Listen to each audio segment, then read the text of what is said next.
So one of my most popular videos was one where I talked about how culture doesn't grow in settler colonial countries. It's always just surface level. It's just flag waving, barbecues, sport, and national days that are based on a false narrative and mythologized history. And even on those days, we rarely dive into or celebrate what that history is, like Australia Day, Canada Day, Independence Day. The reason we never dig into that, I believe, is that colonial cultures can't celebrate or dig into their history because the settler colonial countries are all based on genocide, land theft, and the destruction of native culture, all of which have always been crimes, even back in the colonial days. So our history can't be remembered honestly or celebrated because it is all horrific criminal actions. And an honest history opens a country up to huge legal, moralistic, and ethical issues. So instead, we just have a barbecue, watch some sport, and get drunk, and celebrate some hollow tradition, wag the flavor around. And all of these traditions are like younger than my parents. They're completely hollow, they're completely surface level. But here's the thing, there is culture in colonial countries, but it's just as stolen as the land itself. Like American culture all comes from black and indigenous people, like everything up to and including country music, like the whitest music in the world was stolen from black people and appropriated. In Australia, we have our own code of football called Aussie Rules, which was stolen from indigenous people. In New Zealand, Aotearoa has a strong Maori culture, which white settlers love to co-opt and join in on, even though they're still racist to all the Maoris. And don't even get me started on the Afrikaners in South Africa.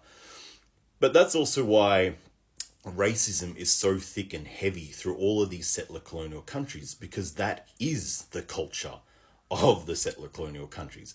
All of these countries are based on and created around violent white supremacist colonialism and violence. That's what created the countries in the first place.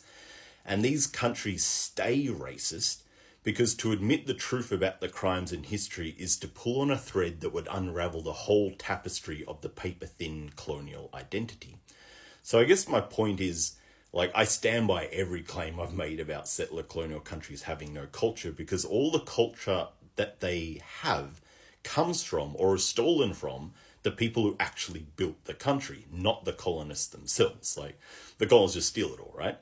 And you might think that sounds way too simplistic to be true, but I challenge you to go dig beneath the surface of any part of colonial culture, and I reckon it won't take you long to find the truth, I guarantee it. Because, as I've said many times before, culture comes from a celebration of history, and only those that are honest about their history can grow culture from it. That's why the descendants of enslaved people have very, very rich culture, because they can be honest about the past. But the descendants of the enslavers and the genocidal colonizers have no culture at all. Hell, just go look at Israel. Everything about their culture is stolen from a vague Middle East thing, which they never had any part of, right? There's no culture at all from the genociders. And until the settler colonial countries actually face their own history honestly and compassionately and begin to atone for the sins and lies that these fake countries are based on, then, when the truth is acknowledged and atonement is made, then you will see colonial countries begin to grow real culture and become real countries.